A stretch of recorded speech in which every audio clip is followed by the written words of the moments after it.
Audience ఎక్కువ బాలీవుడ్ ప్రేక్షకులు accept చేస్తారు. మన టాలీవుడ్ వచ్చేసరికి ప్రేమ 4 పాటలు 4 అంటే ఇలాంటి మూవీస్ యాక్సెప్ట్ చేసే అవకాశం ఉందా? అంటే మీరు చేశారు కానీ జనరల్ మీరు కూడా చాలా సినిమాలు చూసి ఉంటారు. మీకు నేను అనేది ఏంటంటే సినిమాని కరెక్ట్ విధంగా చూపిస్తే, కరెక్ట్ ఎమోషన్స్ పెడితే 100% ఏ ఆడియన్స్కైనా అది మనసుకు దగ్గర అవుతుంది సినిమా.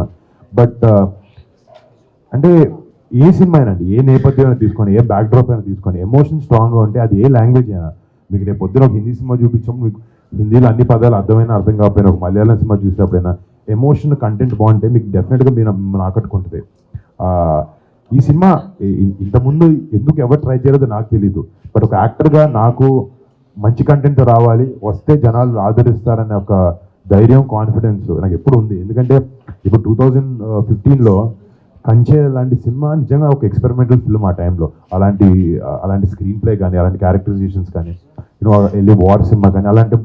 బట్ ఇప్పుడు చూస్తే మీరు జనాలు సినిమా చూసే విధానం కానీ అన్నీ చాలా వరకు మారుతూ ఉన్నాయి అండ్ ఇంట్రెస్ట్ డిఫరెన్స్ వస్తూ ఉన్నాయి. ఇప్పుడు ఏంటంటే వైడ్ యాక్సెప్టెన్స్ వచ్చింది జనాలకి. బట్ అల్టిమేట్గా అది 20-30 ఏళ్ళ క్రితంకి వెళ్ళినా, లేకపోతే ఇంకో 10 ఏళ్ళ తర్వాత అయినా కూడా ఎమోషన్ అనేది సినిమాలో గట్టిగా ఉంటే, బలంగా ఉంటే ఏ సినిమా అయినా జనాన్ని ఆకట్టుకోగలుగుతుంది. అండ్ అలాంటిది ఈ సినిమాలో టన్నుల్లో ఉంది ఎమోషన్. అది రేపొద్దున అందరికీ డెఫినెట్గా కనెక్ట్ అవుతుందని అనుకుంటున్నాను. మీరు చెప్పండి.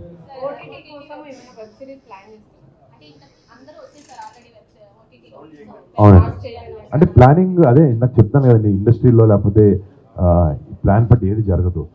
సిచ్యువేషన్ బట్టి ఏదన్నా నిజంగా రావాల్సిన టైంకి ఒక మంచి కథ వస్తే అది ఓటీటీ అయినా, ఏ స్పేస్ అయినా. అవ్వలేదు. డిస్కషన్ జరిగినాయి కానీ అంత నచ్చినవి రాలేదు. సో చేస్తే కూడా మంచి ఇంపాక్ట్ఫుల్. నేను మల్టీ స్టార్ మీరు అడిగితే నేను చేశాను కదండి, గట్టిగా 2 చేశాను కదా. నేను 12 సినిమాలు చేసి అంత 2 చేశాను. బట్ అదే ఎగ్జాక్ట్లీ ఇప్పుడు మల్టీ స్టారర్స్కైనా, ఓటీటీస్కైనా మీరు ఇందాక ఎవరైనా పర్టికులర్ యాక్టర్తో సినిమా, బాబాయ్ గారితో అన్నారు, లావణ్య గారితో. దీని వెనకాల కథే ముఖ్యం. అదే కథే ఇప్పుడు ఒక స్క్రిప్ట్ వెనకాల మీ పేరు రాస్తుంటుంది అంటారు. రేపు పొద్దున అలా రాసిన మన దగ్గర రావాలి, త్వరగా స్క్రిప్ట్ రావాలని కోరుకుంటున్నాను.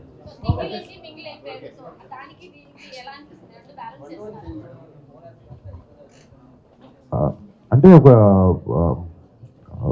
డిఫరెన్స్ ఏం పెద్ద ఏం లేదు. ఎందుకంటే మేము బాగా ఒక 5-6 ఏళ్ళ నుంచి మాకు ఇద్దరు పరిచయం ఉంది కాబట్టి పెద్ద డిఫరెన్స్ లేదు. ఇద్దరు ఫ్రెండ్స్లో ఉన్నాం, ఇప్పుడు ఒకే ఇంట్లో ఉంటున్నాం అంతే.